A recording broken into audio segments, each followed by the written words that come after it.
Hello, everybody. Good evening to you all. Friday night. Yella is here and early for class. We've got that one candy bar here. We've got Connor here with a trade question. I'll hit in a second. Austin, what is up? I know you can't stay tonight. You just wanted to throw all my rankings under the bus and then dip. That's totally fine. Freelster, what's going on? Welcome in. Connor wants to know, might as well just jump into this one here. Monty 302 and 313 for a 2026 first and second. How did I do? Come on, man. What kind of question is this, dude? You crushed it. That's a ridiculous trade for you. That's absurd. Monty's worth like a mid-second. Like that's like a free. That's just a free first. I don't know, man. That's crazy. Field trip was pretty fun. Other than Arthur throwing up all over the car and it pouring rain on us in Boston for a part of the day. Other than that, pretty good time. Can't complain. Got home late Wednesday. I've been kind of scrambling to catch up on stuff ever since. Max, what's up? Welcome in. So, yeah, I'm kind of excited about a lot of these discussion topics today. Let me know how your rookie drafts are going, guys. You know, are you getting the players you want? You're probably getting more Travis Hunter than me. Let's talk about this George Pickens trade, though. Crazy deal. It feels like one of those trades that like makes too much sense to happen, but it actually did happen. So Steelers go out and get Metcalf. They trade their second round pick for Metcalf and then give him a huge extension. And it's like, well, Metcalf and Pickens are kind of similar. Maybe they can both make it work together. Turns out the Steelers didn't really want to make it work with George Pickens. So he goes over to Dallas for a third and then a 5-6 pick swap. And I am certainly hesitant to give Dallas a lot of credit for just about anything because, you know, rival teams and all that. But Pickens for that price, unless he is really like an irredeemable head case, is a pretty great move for them. Barely 24 years old, has a great skill set match with CeeDee Lamb. You know, he can play purely out wide. He can be a deep ball winner, contested catch winner. The Cowboys had a desperate need for another pass catcher. They were going to be trotting out Jalen Tolbert as their wide receiver too. I mean, this is a great real-life football move for them. This is pretty much a big win across the board for every single person involved other than Jake Ferguson. He's really the only major loser, and I guess Jalen Tolbert, if that was like a guy that you were invested in. But Ferguson was looking like a sneaky kind of, you know, super cheap guy that in tight end premium could legitimately be kind of useful because they had no other options. Now he's whatever, you know, he's in that kind of Dallas Goedert grouping of tight ends. Like he's better than, you know, Cade Otton because he's less buried. There's still some contingent upside there, but going to be kind of just a guy this year, I think, with Pickens there, making him the third target. Other than that, everybody wins. For Lamb, I think it's pretty much a wash. Like he's going to get 1 million targets either way. Maybe the target share comes down 0.5%, but The offense is better. It's more efficient, more red zone trips. Like, this doesn't affect CeeDee Lamb. There's no reason that CeeDee Lamb should be viewed differently. He did fall to the 204 in the startup that I'm currently in. He went after Brian Thomas. He went after Malik Neighbors. He went after Puka Nacua. I don't know if that has anything to do with the Pickens thing, but if it does, that's dumb. That's stupid. This does not negatively affect my view of Lamb at all. This is a win for Pickens. Yeah, he goes from a team where he had a better chance of being the wide receiver one. That designation just doesn't mean a whole lot. You're going from a team that is probably going to rank 32nd in pass attempts this year to a team that's probably going to be top 10 in pass attempts with a much, much, much better quarterback. This is a huge upgrade for Pickens. I did move him up in the rankings. Let's see. Let me pull that up here. Where did I put him? I moved him up from the early 2 tier into the late 1 tier. I think I moved him back into that group that has like Jalen Waddle. Let me check. Yeah. So I moved him right up into that Jalen Waddle, Devonta Smith, Zay Flowers group. I think that's where he belongs. He's a talented wide receiver 2 type of option. Maybe still a little bit more volatile than those guys due to the character stuff. I don't know. Steelers let him go. But yeah, I mean, I think he's comfortably worth like a late 1 with the upside that he has. Looking at it now, maybe I moved him up a little higher than I should have. I don't know. I don't really know what to think about the character concerns. Like, I think this is what he wanted, so he's probably going to behave and be fine. So that's that. And then as far as the Steelers side, or as far as we're going to talk about Dak later because he was brought up in the rankings question. This is obviously good for him. Get another weapon that can really raise the floor and the ceiling of this offense. And then looking at the Steelers side, Metcalf is now the only wide receiver of consequence there. And yeah, I mean, this helps him a little bit. I think I moved him up a bit. I didn't move him up a ton, to be honest with you. In fact, I should probably move him up a little bit more than this. I think I would put him ahead of DJ Moore at this point. But yeah, I don't really get the DK love. Like, this team's still going to have bad quarterback play. Even if it is Aaron Rodgers, this team is still going to rank near the bottom of the league in pass attempts. Going to be very slow offense. Probably not going to score a lot of touchdowns. Metcalf hasn't even been a mega high target share guy throughout his career. I don't really see a lot of upside for him. And he's not that young anymore. Like, he's not old, but he's not young. He's not at an age where he just holds value. He'll be 28 in December. He doesn't just hold value. Like, he's going to start to depreciate if he just puts up 14, 15 points per game a season.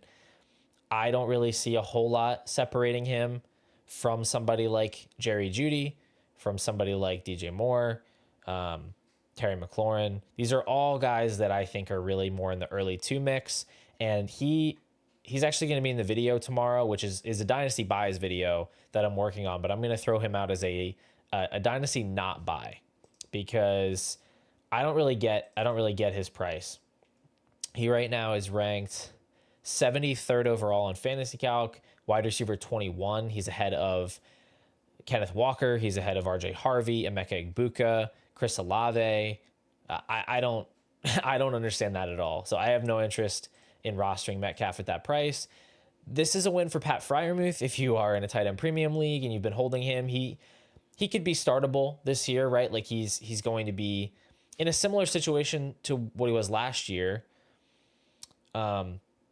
Similar to last year, could potentially get better quarterback play than last year. He's not anything special, as we've learned, but could hang around that low end tight end 1 mix for sure. Puts him and Ferguson in like pretty similar territory. I probably prefer Freiermuth a little bit now. Nate, what's up? Welcome to the stream. When you say who, do you mean who was I just talking about? I was talking about DK Metcalf, if that's what you mean. So that's pretty much all the fallout. Like, we don't have a quarterback for the Steelers right now. Like, I don't care about Mason Rudolph. I don't care about Will Howard. If they trade for Cousins, he's walking into a slightly worse situation with Pickens not there. If they sign Rodgers, same deal. But that's pretty much all of that. So let's go ahead and jump into the rankings talk then. The rankings summit, as I'm calling it. I like to be questioned on rankings because, to be honest with you, it is very difficult to just look at the list of names in a spreadsheet, especially cross positionally, but even within positions. When you're factoring in, you're trying to think about like age, projected production, value insulation, what's their brand equity, how liquid are they as a trade asset. There are so many things to consider when you're ranking a player. It's very hard to, at least for me, like maybe not for other people, but for me, it's very hard to feel like extremely confident in like a 1-to-1 ranking most of the time. It's just difficult to say like, yeah, I've definitely calculated all these factors perfectly, and this is exactly how they should be ordered. That's why I say you don't have to take the linear rankings too literally. Like if they're in the same tier and they're near each other, right? Like maybe not bottom and top of the same tier, but like if they're within a few list names of each other, especially cross position, you can just ignore the rankings. If you want to take Ashton Genty over Amon-Ra St. Brown, that's fine with me. I don't care. I have Amon-Ra higher. In a vacuum with no other information, I would probably take him higher. I don't care if somebody was to take Genty. So just to be totally transparent about how I view my own rankings, I don't always follow them perfectly. Sometimes I just let my conscience be my guide.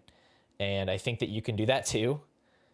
So, like this first question was from Angus. He was the first one to get one in there. He asks me about AJ Brown versus Achane. And he asked me very dramatically. He said, gun to your head in a startup, you're really taking AJ Brown over Achane.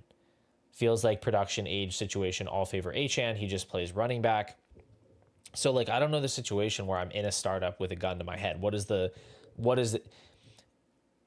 Has Nate kidnapped me and is forcing me to like draft a bad team so that he can beat me? I don't know what's going on. But either way, AJ Brown versus Achane. So I do have AJ Brown one spot ahead of Achane. And again, this is not I don't have a high degree of confidence in this, but the way that I see it is with AJ Brown, right? He is safe. He's pretty safe in the sense that we know that he is one of the best talents in the league at his position. He is really only held back from being a 20 points per game type of wide receiver by his situation, which is that the Eagles have a pretty low pass rate because we have an incredible running back, we have a mobile quarterback, and we win a lot of games. So positive game script, run heavy approach, that is limiting AJ Brown. On a per route basis, he's one of the best fantasy wide receivers out there. And so when you look at him, he's pretty safe because any type of like change to his circumstances is really only going to improve things for him. Like if Devonta Smith gets hurt, more targets to AJ Brown. If the team starts losing games, more pass attempts, more passes to AJ Brown. If he just happens to run hot on touchdown receptions, like there's nothing that can happen. Like there's no negative externality outside of an injury that can make AJ Brown a worse fantasy asset. He's basically like locked into his floor right now of like 17 points per game, give or take, is kind of what you would expect from him. Now, Achane is younger. That's true. He is younger at a position that lasts less time. So him being 23 and a half, AJ Brown being almost 28, slight advantage to Achane on the age front, but not by a massive margin because AJ Brown has like 2 to 3 prime years left. Achane has 2 to 3 prime years left. And then we can kind of see after that how they hold up. Now, Achane being a smaller running back, a guy that has had a few injuries already in the NFL, that also plays into kind of the longevity aspect, especially when it comes to market value. So comparing the two, I'm not necessarily just looking at Achane at a younger age and thinking this guy's definitely going to play longer than AJ Brown. I think that could go either way. Production-wise, I would give Achane the slight edge if I was projecting the production for this year, especially at the high end. I think he's probably got a better realistic ceiling outcome outside of some kind of weird contingency hitting. And the situation, I don't think favors Achane really. Like the Dolphins are extremely fragile as a team. They didn't really do much to improve the offensive line. Tua is an injury risk. Achane is an injury risk. The offense feels like a house of cards where it could just come tumbling down. Like we saw last year when Tua got hurt, Achane just completely lost all utility. So it feels like he's just relying on a lot more. And if things kind of go sideways for him in season, he's not going to hold as much value. So again, this is a really small margin. So I don't care if somebody prefers Achane. I think that's totally reasonable. If you ask me tomorrow, I could change my mind. But I can very clearly make the argument for AJ Brown over Devon Achane. So that's how I would look at that one. And I'm going to leave it how it is for now because I think I talked myself into it even more. But I do appreciate the question. Yella says AJ Brown equals alpha, Achane isn't. Yeah, I mean, if it was that simple, that would be great. Connor, even if they are 114 and 214, you are massively winning this trade, but I would definitely not be confident that those are the last pick in the round for any team. I don't care how good they are. You really can't be sure about that. You can say, yeah, they're probably not going to be top 8. You know, they're going to be playoff teams. That's totally reasonable, but you can't just be locking those things in. And that's probably what he's doing. He's probably being way too confident in where his picks are going to land. And that's just stupid. I can't imagine a team. What kind of super team needs David Montgomery that bad, by the way? What kind of super team is trading that kind of capital for David Montgomery? Sounds like a fake super team to me. But anyway, the next one that was asked was Dak versus Penix, and then Yella threw in Jordan Love. So yeah, this was a conversation. Dak versus Penix was mentioned a couple of days ago, and then that was before the Pickens trade. And then we've made the Pickens trade, and maybe now it's like, oh, should we put Dak ahead of him? So here's the thing about Dak, right? I'm already like way ahead of the market on Dak, so I didn't feel like I had to move him much with the Pickens trade from where I already had him, because like realistically, my ranking of him was already pretty optimistic that he was going to be able to succeed in frankly terrible circumstances. So the fact that I didn't move him, maybe that just means I was looking at him a little bit too favorably before the trade. As far as versus Penix, again, I can totally see the argument, and I don't care if someone would take Dak over Penix. That's fine. My reasoning for having Penix over Dak is pretty simple. He's in what I would view as like a fairly safe environment, in the sense that he was a top 10 draft pick who has a McVay disciple as his offensive coordinator, and he has Drake London, and he has a decent line, and he has Bijan Robinson, and I'm not going to say the name of the tight end there, but he does have Darnell Mooney. He's in a pretty safe environment. He is obviously much younger than Dak. Not as much younger as you might think, because he was such an old rookie, but he's much younger than Dak. He's in a pretty safe offensive environment, and that's going to give him a lot more potential to accrue value than Dak. So like, I can totally very easily envision a world where those two come out and put up similar production this year, or even Penix maybe slightly worse than Dak. But if Penix is putting up high-end QB2 numbers, he's going to gain value, because this is essentially going to be looked at like his rookie season, and the expectations for him, they're not as low as they are for a rookie, but it's not fully priced in yet that he's going to be a good quarterback. So if he comes out and if he's playing like Jared Goff, or, you know, whatever, not Baker Mayfield of last year, but like Baker Mayfield of the year before, where he was putting up like 17 points per game, that's going to be a value increase for Penix. I don't really think that moves the needle for Dak. Like maybe in season he gets a little bump while he's performing at that level, but Dak's going to have to be a legit high-end quarterback to ever really gain any value back, because he's 32 years old now. He's coming off of another season-ending injury. I think people have kind of the ick with him that he's not that good, that the Cowboys always choke, that he's injury prone. I don't see a way that he's going to really gain value. So with Dak versus Penix, like the case for Dak ahead of Penix is just simply, oh, I think he's going to score more points, which is reasonable. I think in the median outcome, he's going to score more points, but I don't feel like that's a lock. And I think Penix is much more likely to gain significant dynasty value if he performs well. So I feel pretty strongly on Penix over Dak. Dan, what's up, man? Welcome back from the dead. I'm glad you're ready to grind. It is that time, right? You've got some rookie drafts going on. It's startup season. It is time to figure out our dynasty teams, get them ready for the season. So glad to see you here.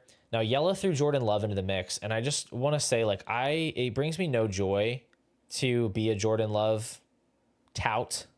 I'm not even a Jordan Love tout. Like, I think I'm still behind the market on him, but for some reason, everyone that's in my Discord hates him more than I do. Where is he ranked? Jordan Love 30th overall on Fantasy Calc, 32nd in my rankings. So I'm not a tout. Actually, he's even higher, really, if you remove the 103. If you remove the 102 and the 101 from the rankings, which are redundant with the players in those spots, he would be 28th in the Fantasy Calc rankings. So 4 spots, that's not nothing when you're talking about a top 3 round startup pick. I am not ahead of the market. I'm not even at the market on Love.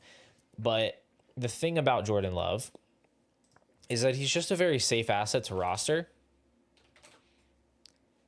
He's 26 years old, doesn't turn 27 till November. He has a very competent coaching staff around him with Matt LaFleur, who has never won less than 12 or 13 games. So it's going to be a very stable situation there. And yes, I know they were run heavy last season. Sure. That was a bit skewed, by the games that he missed and the fact that he was injured.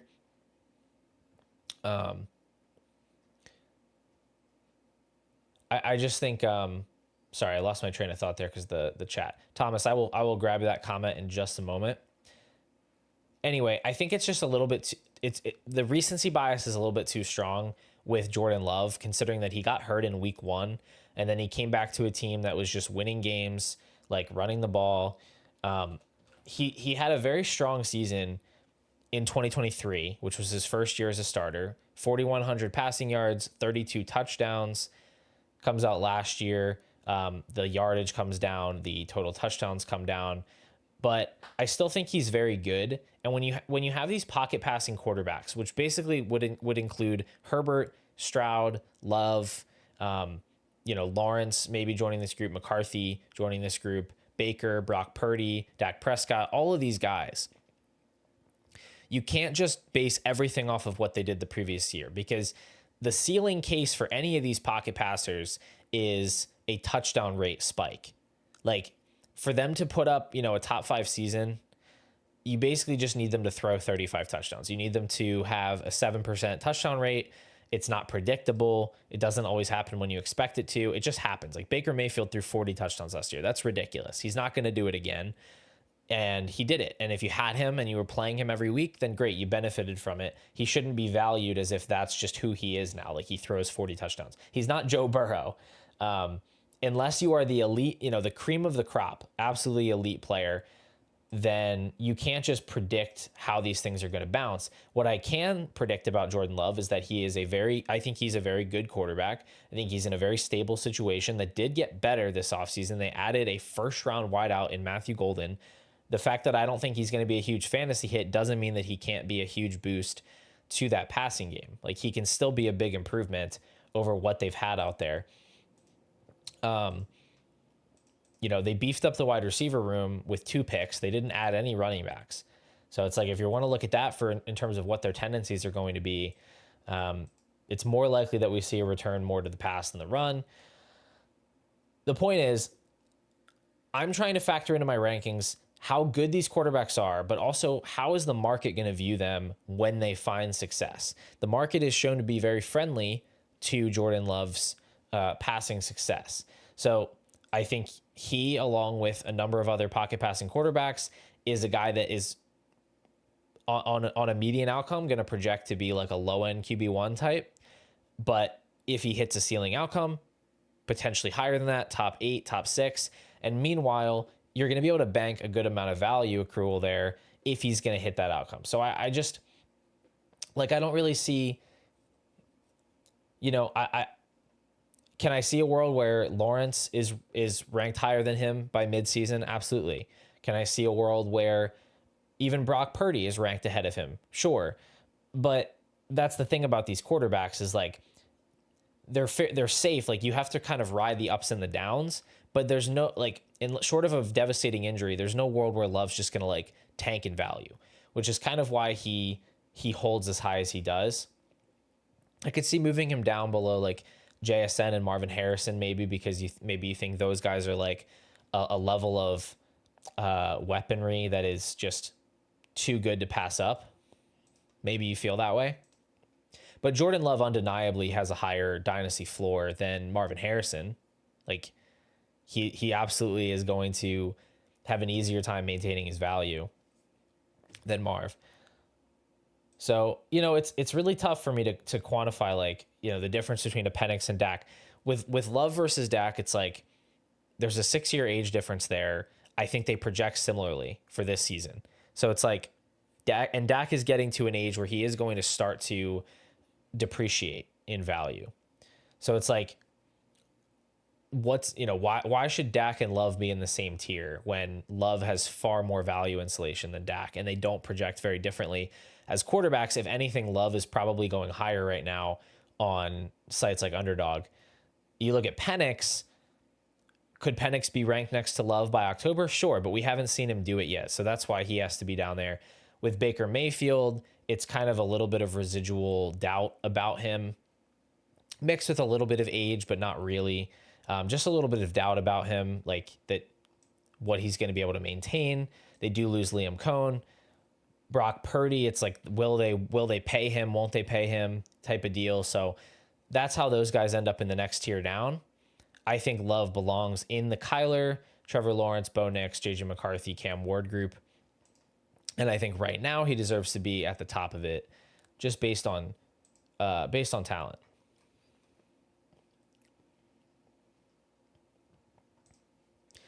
And again, like I don't really get the hating on Jordan Love. I don't really get what the point is of that. Like the guy's played 2 seasons. He was injury riddled in one of them. And in the other one, if I can get it to load here.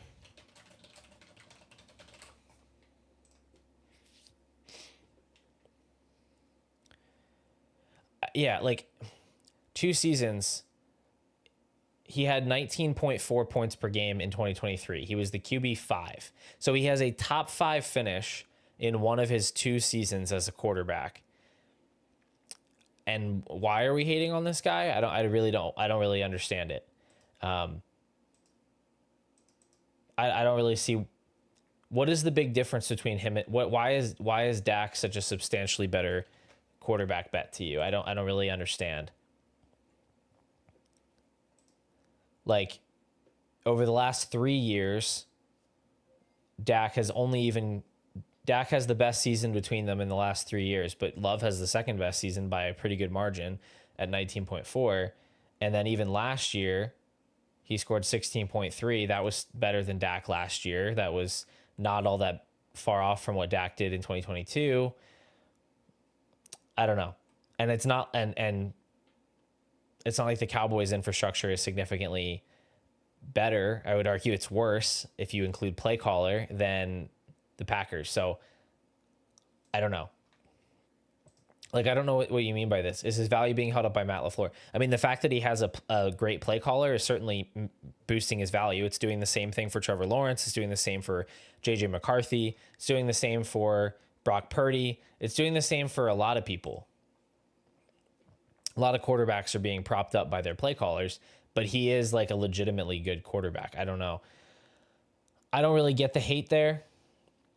Obviously, you're a little bit biased towards Dak. Let's go back to Thomas's question here. Would a half PPR league change your rookie rankings at all, at least for 101 to 207? Yeah. In a couple ways, I think half PPR would change my rankings. First of all, I'm much, much, much more open to Hampton over Hunter in half PPR. In fact, I have basically no issue with it taking Hampton over Dak. I mean, got Dak in my mind now. Hampton over Hunter. That's totally fine with me. I'm also fine with Judkins over Igbuka. In fact, that's how I would rank it. I would have Judkins ahead of Igbuka. I'd probably have Judkins ahead of the tight ends as well. Even if it is a half point tight end premium, it's still going to hurt them to get that half point less per reception. So I would put Judkins at 7 in that format. I would put Harvey probably ahead of Warren. Basically, the running backs are getting a bump because they're just not as reliant on the pure receiving volume of it all. And then really, I don't know how much the order would change for the second round. I might put Tootin ahead of Higgins and Harris if I was feeling crazy. But really what it would do is it would just make me a lot less interested in swinging on those wide receivers in the second round. I just wouldn't be as inclined to, because it's just going to be a lot harder for them to hit a meaningful ceiling. And in a sense, it's like everybody's getting shifted down a little bit, so it's not that big of a deal, but it's just harder for them to matter. And in half PPR, I'm pretty aggressively trying to play the flex through running backs. They're just going to have much higher wins above replacement than wide receivers that are valued about the same or higher in dynasty value. So my move would probably be taking those second round picks and just sort of trying to trade back and maybe load up on thirds and fourths and just swinging on lots of running backs. Something along those lines.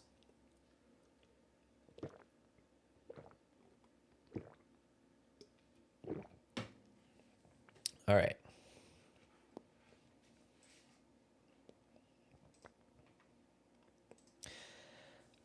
So this is where I'm not willing to go this far personally. I'm not willing to take Henderson over Hunter in a half PPR. I still view him as a tier above as terms of talent. So like the range of outcomes for him for me, obviously, I'm not saying this is true of just in general, but for me, the range of outcomes for Hunter is just so much better in terms of floor versus ceiling than it is for Henderson, that I'm not willing to make that move in half PPR. You could maybe sway me on Tet, but even there, I think I'm probably going to hold firm on that top 4 as a tier. But Henderson does become an even better 106 pick with a bigger drop off to the next group for me. So, yep. All right. Let's talk about some of these other other rankings questions that AJ dropped in. I mean, Austin Jenkins is AJ. Things he wants clarification on. I'm not going to go as in-depth on all these things as I did with the ones we just talked about, because there's a bunch of them. But I will try to defend the rankings as best I can. First thing he said was Mahomes over Brian Thomas and Amon-Ra St. Brown. Patrick Mahomes is the greatest quarterback of all time. He is still plenty young. He plays the most valuable position in Dynasty. And yes, I understand that he is coming off of a couple of less exciting passing seasons. However, he is still an incredibly good quarterback. He's still put up over 18 points per game in those seasons. And in the seasons prior to that, 25.1 points per game, 22 points per game, 25.4, 20.7, 26.7. In other words, we are 2 years removed here from 5 consecutive seasons of over 20 points per game, averaging about 24-ish points per game over 5 consecutive seasons.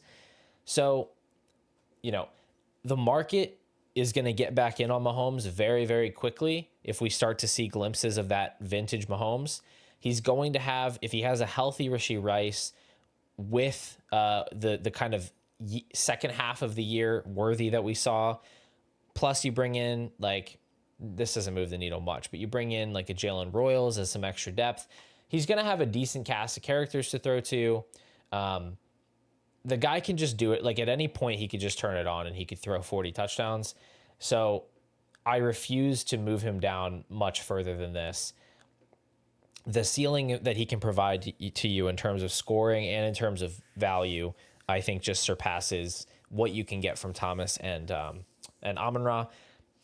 Now, wide receiver versus quarterback, especially at the high end like this, it's very fluid. Like if I was in a league where I had 3 amazing quarterbacks, like if I have Mahomes, let's say I have Daniels and I have Mahomes, and then I also have like Justin Herbert or something, I'm going to be shopping one of those 3 quarterbacks and selling one of them for the best return I can get. So if I can sell Mahomes straight up for Brian Thomas or Amon-Ra St. Brown in that situation and still have Daniels and Herbert, I would totally do that. Like I have no issue with that. So it's just like in a vacuum, where do I view Mahomes? I've got him at 12. I could totally see the case for moving him down to 14, putting those 2 wide receivers ahead of him, probably drawing the line at the running backs. Personally, I don't think I could go that far, but that's the way I see it. Trevor over Knicks and JJ. This one's honestly maybe a mistake, at least the Knicks one. I went back and forth with Knicks versus Lawrence. And then where I settled was this. Knicks obviously was better last year. And he performed well despite having a pretty lackluster supporting cast. But really the edge that Knicks has over Lawrence would mainly just be rushing, that he's more of a mobile quarterback. And that is going to boost his floor a little bit higher. It's going to theoretically give him a higher ceiling. The problem is I'm just not that sold on Knicks as like a high-end passer, or that he's going to be like a high-volume passer. I think his touchdown rate last year was a little bit high than we could really expect it to be moving forward. Don't quote me on that. I don't have it in front of me. I don't feel very strongly. I really don't feel very strongly on Knicks versus Lawrence. But the way I see it is you've got Liam Cohn coming in, who I think is probably a better play caller specifically for quarterback production than Sean Payton is.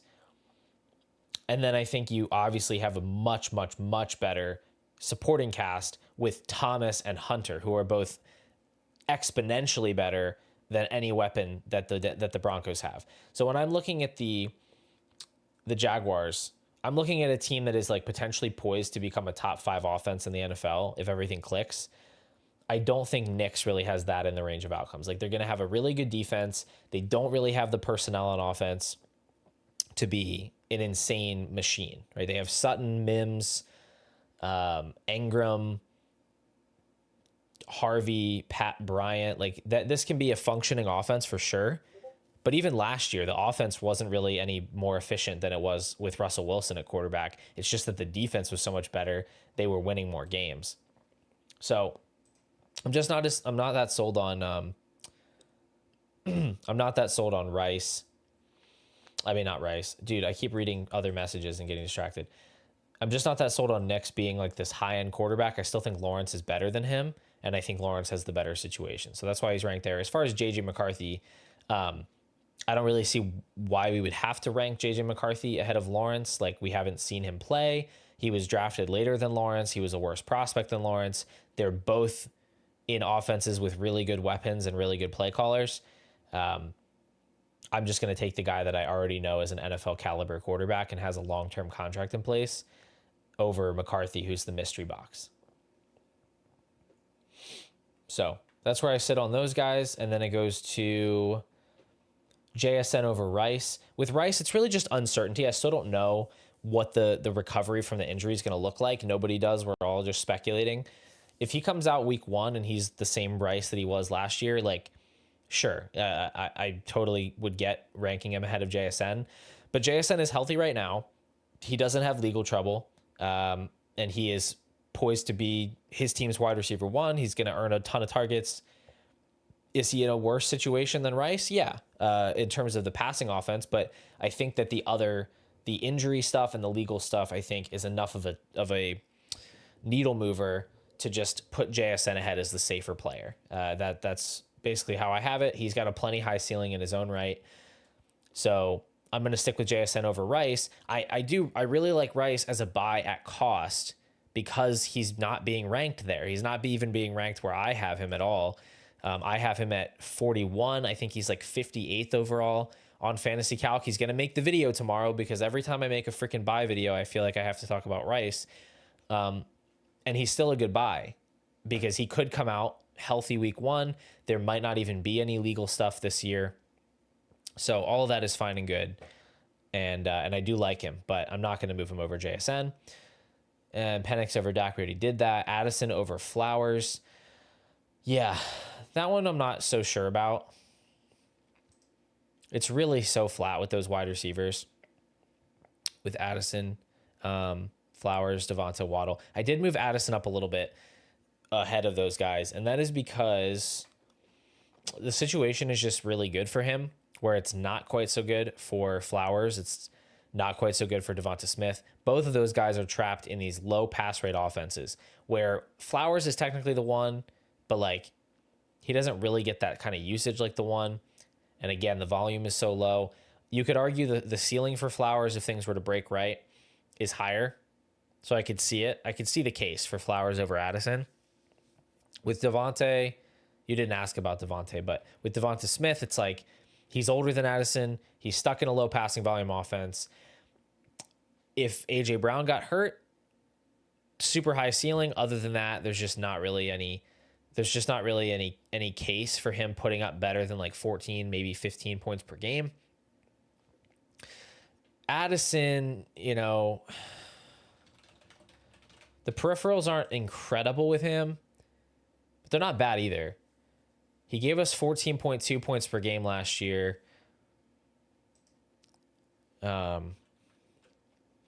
Whereas Flowers gave us 12.3. Flowers had, higher targets per out run, higher yards per out run. Yeah, I don't know. Maybe I'm leaning too heavily into the situation with Addison because Flowers certainly is better per route. He certainly has more runway as far as being the clear top wide receiver on the team. I'm going to have to think about that a little bit, and maybe I need to pull back on Addison just a touch. I'm going to think on that one. The other one was Warren over Laporta, or sorry, the other way around, Laporta over Warren. So I do have Loveland ahead of Laporta, as I've said before, Loveland being my tight end 3. And then I have Laporta and I have Warren behind him. This is because we still have a pretty good floor of who Laporta is as a tight end. We know he is a very good tight end. He is still obviously very young. He's on what is going to be an incredible offense. The high-end ceiling outcomes for Warren are theoretically higher because we haven't seen him in the league. And so the upside is it's all unknown, right? Everything about him in the NFL is unknown. We don't know what his ceiling is as a target earner. We don't know what his ceiling is as far as efficiency, yards after catch. So in theory, the 99th percentile outcomes for Tyler Warren are higher than Laporta because we just don't know as much about him. That being said, it seems pretty clear he's in a worse situation for 2025 with the Colts. We don't know exactly how that situation is going to play out, and we don't even know yet how good he is in the NFL. We don't know for sure that he's going to hit. Now, I know we don't know that about Loveland either, but at least I know if Loveland is good, he is in the situation where he can succeed. We need Warren to be good, and we need the situation to get better. So you have two things that have to happen. For Loveland, if he's good, he will simply, if he's as good as I think he is, he will simply push aside the competition. Like DJ Moore is not going to be, old, washed up, quitting on routes. DJ Moore is not going to be an obstacle for Colston Loveland earning targets if he's as good as I think. With Tyler Warren, he can be as good as we think and still get like 80 targets this year where 50 of them are catchable, right? So it's just the parlay there. And then the other note on Laporta that I forgot about is that he did suffer an injury prior to last year starting, where it can kind of be explained maybe why he got off to a slow start, and he did put up stronger box scores towards the end of the year. So it's possible that looking at the season-long numbers for Laporta, it does actually sell him a little bit short on what we can expect from him in a healthy season. Now, I do still think that the regression of the Lions offense is going to account for that a bit, but it's still worth noting that he may have not been 100% last year.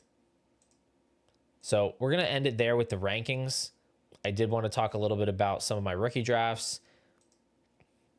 Yella says 107 plus 201 for JSN question mark.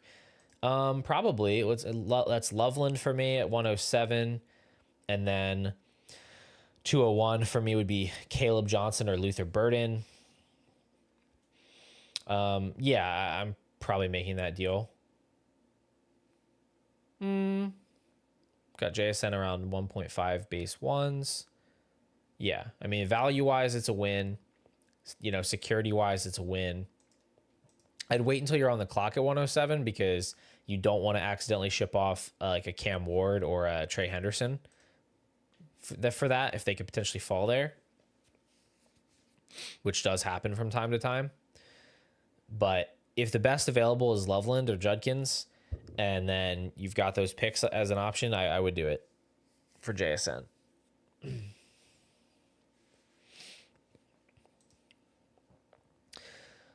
I guess this take from you makes sense because you're so high on Neighbors, but like I think Dart is a totally fine pick at 201. I don't really see how he's an undervalue. How is he like a super value here at 201?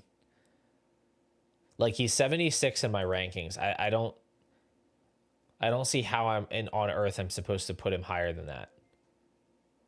You gotta look at the rankings and tell me who is he supposed to. Here's who's ahead of Dart: Bryce Young, TJ Hawkinson, George Kittle, James Cook, Chase Brown, Xavier Worthy, RJ Harvey, Tyler Warren, Josh Jacobs, Christian McCaffrey, Kyron Williams, George Pickens, Jalen Waddle. Who am I supposed to put Dart ahead of out of that group? I just don't see how I can do it personally.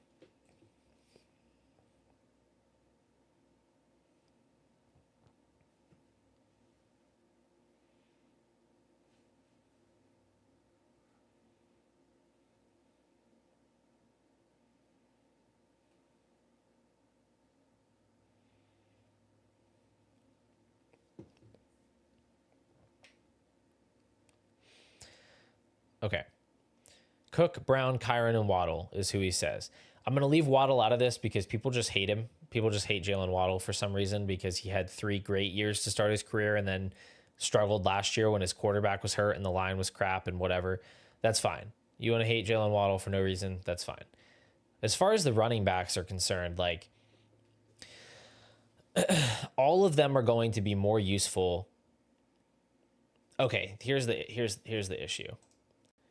More so just this time next year, his price is going to be a base first and you get him like a mid-second. I mean, why are we so confident about this? He might be worth a base first. I don't know why we'd be so confident. He's going to start probably half the season, maybe a little bit more than that. He's not going to start week 1. So you need to wait until Russ crashes and burns. If he crashes and burns, then we get Dart in there. Let's say it's week 7. We obviously know the team's no good because the quarterbacks were bad enough to fail. So the offense is certainly not quarterback proof. So the offense is going to be pretty rough. It's just Malik Neighbors and then what? Theo Johnson, Wan'Dale Robinson, whatever. Okay. You get Jackson Dart in there. Who's to say that Jackson Dart plays well at all? Like, what if he sucks? He was a 25th overall pick. He played in a gimmicky offense in college. What if Jackson Dart is just garbage? Then what's his value next year? Because he's not going to maintain value like a top 10 pick quarterback. He's going to be in an incredibly vulnerable position if he tanks year 1 and then Brian Daboll and Joe Schoen get fired and then a new regime comes in. They are not going to be obligated to stick with him. He's going to get Paxton lynched. So I don't agree with your take that he's just going to be worth a base first. Like it's not that simple. The track record on quarterbacks taken in the back half of round 1 is incredibly poor. You basically need him to be Jordan Love, who's the guy you hate so much. He's the success case you have to point to for Jackson Dart. Otherwise, all these other guys are busts, other than Lamar Jackson, who obviously Jackson Dart is not. So, yes, do I see the upside case? Absolutely. He could come in. He could rush for a couple 100 yards. He could look really good. And then obviously then it's rocket ships. But the downside is very, very real. And I think you're kind of just not pricing it in at all.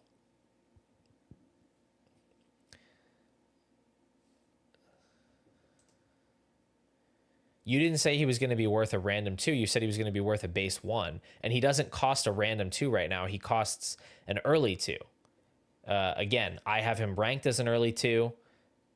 and he is valued right next to the 112 right now. He's not valued as a random 2. He is the 87th overall asset on Fantasy Calc. He is valued right next to the 112. So he is closer to a late first than he is to an early second, let alone a mid second. And again, my whole argument is that he's not guaranteed to be a starting quarterback in 2026. There is a very real world where this doesn't work out and he's not a starting quarterback next year. Do I think it's the most likely outcome? No, I think the most likely outcome is that he plays this year. He does okay enough to stick around for next year and he plays next year. That's, I think, the most likely outcome. But I don't think it's a guarantee that he's the starter.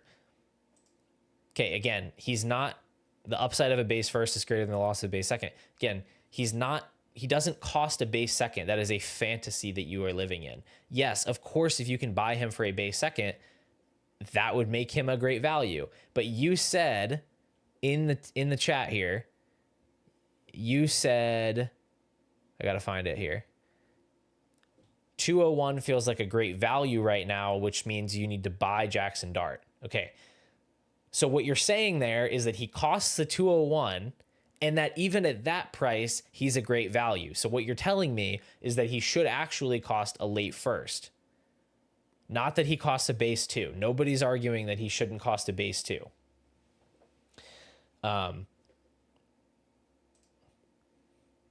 Yeah, I mean, his value is base 2 if he survives. Like, I don't know. I feel like I'm explaining it fairly well. Like, I get what you're saying. I get what you're saying, that Jackson Dart has upside. I totally see that he has upside. Again, I think that there's a very real opportunity cost if you are choosing him over guys that project to put up RB1 production this year. Like, you can turn your nose up at Kyron Williams and Chase Brown. Those guys are going to project as top 12-ish running backs this year, whereas Jackson Dart might never give you a season of impactful production. So, like, it's a pretty big if to pass on the guaranteed production right now for the guy that might not even be good or might not ever provide anything for you. So I think he's a pretty risky bet. I'm totally willing to make it. I did make it at the 201 in one of my leagues. I made it in another league and then traded him afterward for a different player. But yeah, I get some of what you're saying. I just don't agree on the downside case with him. It's a bet worth making. I just can't make it any more expensive than I already have him ranked, basically. And yeah, I see what you're saying in the chat. That's fine. I get it.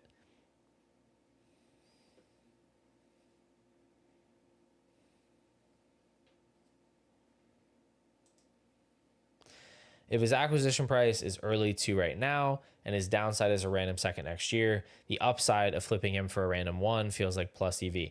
I mean,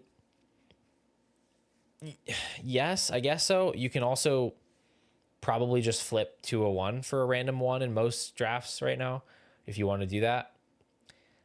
You could also draft Caleb Johnson or Luther Burden. I feel like both of those guys are locked into being worth a random. Like, I feel like pretty much all the guys in this tier you'll be able to get a random second for next year. I don't think Matthew Golden's going to fall off the map so hard that you can't get a second for him. I don't think Burden, especially when he has all the excuses built in of being in the Chicago offense, that even if he struggles, I think he's worth a second next year. I think Caleb Johnson is going to be worth a second next year. So, like, all these guys I think have that same floor. I think they all have ceilings of being worth a base 1 by next year. Maybe not. No, I mean, all of them, really. All of them do. So basically what I'm trying to say is I like Jackson Dart as a pick. I think he's totally fine to pick where he's going. I just don't see him sticking out as like this glaring value where he's like a guy you have to go get because it's this absolutely broken range of outcomes. I don't really think it's any more broken for him than it is for anyone else in that range. And in fact, you're so high on Luther Burden, I'm kind of surprised that you even are on the Dart train at all. And thank you. I appreciate this. All right. Let's close this thing out here. A couple minutes. I just wanted to talk about my rookie draft exposures. I haven't heard from anyone but Yella in a while, so maybe we just lost him. Oh, wait. I did get Helix in here. What's up, man? welcome into the stream. I got distracted by all of Yella's rambling in the chat. So I have gotten through the majority of my rookie drafts at this point. I have like 5 or 6 left, maybe something like that. And in a crazy twist of fate, Harold Fandon has become my highest drafted rookie. I have 6 shares of Harold Fandon across my leagues. That's going to give me 23% exposure. The price is just too good. Tight end premium leagues going in the mid third. I got him at 406 in a tight end premium draft the other day. I don't know, man. Like, I thought I was going to be totally out on this guy. I still don't really think he's like that guy. I don't think he's going to be a fantasy star, but he landed in a pretty decent spot. He got the draft capital everyone was expecting him to get, and he's just way cheaper than I thought. So I got 6 shares. Hopefully he does something. The one feather in my cap, I guess, is that I do have 5 shares of Ashton Jeanty. He is my second highest drafted rookie. It's going to give me almost 20% share of Ashton Jeanty, which is very exciting, obviously, considering his projected production in year 1. I do also have 5 shares of Hunter. Unfortunately, it is not the Hunter that I'm really chasing. It's not Travis Hunter. I have 5 shares of Jarquez Hunter, who I've been really rising on. 4th round pick for the Rams. Really like him as that late 3rd rounder, early 4th rounder that I talked about. So 5 shares of Jarquez Hunter, 5 shares of Jeanty. I've got just running down the board here of what my exposures look like. I've got 4 of Tootin, 4 of Loveland, and 4 of Hampton. The Hampton ones all kind of fell in my lap. I took him once at the 102 in a 0.25 points per carry league. Otherwise, I've been trying to get up and get Travis Hunter, and I just can't do it. I got Hampton at 104 in one league. I think I got him at 103 in another league that I was hoping Hunter would fall to me. So it's just not working out well. I have 2 shares of Henderson. I've got 2 shares of McMillan. I've got 2 shares of Igbuka, 2 shares of Harvey. I've also been trying to get more Harvey, but he started rising up in the drafts that I've been in. He's been going like 109, 110, or he's going 111, 112, where I have like the early 2nd round picks. So it's been hard to get shares of RJ Harvey. I'm not willing to chase him up the board higher than like 111. So unfortunately stuck at 2 there. And then I've got 1 share apiece right now of Cam Ward, Luther Burden, Jackson Dart, Matthew Golden, Jaden Higgins, Trey Harris, Jack Besh, and Jalen Milrow. So basically everyone in the 2nd round other than Tootin, I have like 1. I've gotten them once. And that's because I was super low on 2nd rounders this year. And I've tried to get more. I have gotten a few more, but I haven't gotten enough to really load up on those players. So I ended up having 1 each of all those guys. And then players I have absolutely no shares of. I have 0 Quinshon Judkins. I have 0 Tyler Warren. I have 0 Cam Scatabo. 0 Dylan Sampson, which kind of surprised me. I have 0 Elijah Arroyo. I have 0 Pat Bryant. So those are the only guys in my top 10 tiers that I don't have any shares of. Judkins, Warren, Scat, Sampson, Arroyo, and Bryant. I do have a Dart, Yella. I don't have 0 Dart. I have 1 Dart. I took him at 201 to be my QB3 since I lost Derek Carr. So I've got Herbert, Lawrence, and Dart in that league. It's the all bimbo quarterback league, or himbo, I should say.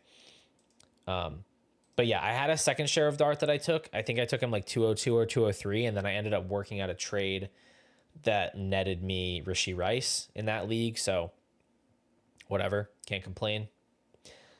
But anyway, that's how it's going for me so far. My biggest tragedy, my biggest lament in this rookie draft season is that I currently only have 1 Travis Hunter, and it's in my lowest buy-in league. My lowest buy-in, $20 league, 1 Travis Hunter.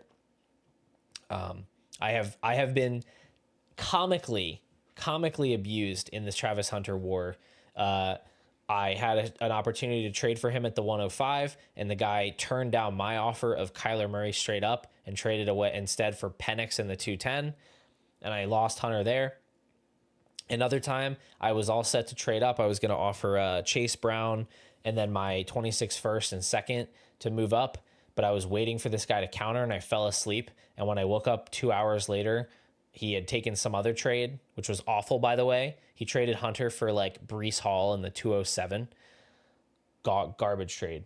And then otherwise, he just keeps going ahead of me. He goes 102, 103, and nobody will let me trade up if I have the 4. One league I traded for the 3 pick, deliberately planning to get him, and he went 2 in that league, despite all expectations. So I am being abused when it comes to Travis Hunter. Now, I do have one draft that hasn't kicked off yet where I have the 102. I will be taking him there. And I'm in a startup draft right now where I might have the chance to get him. I do have the 307 pick, and I'm hoping, crossing my fingers, that he falls to that spot. I'm very much hoping that he falls to me at 307 so I can grab him in that league. Anyway, that's going to do it, guys. I'll keep you posted on the startup in the chat. I do want to get out of here for now because I have to finish scripting my video. It's been fun talking with you guys. This is a good show. If you're watching the replay, I appreciate you. I'll see you in the chat, and I hope you appreciated my my rankings defense tonight. I did like that format though. So any future time for member streams, if you have questions about rankings, hit me with those. If I can get the video scripted tonight, hopefully I'll have some Dynasty buys up on the channel by tomorrow afternoon. So have a good night, everybody.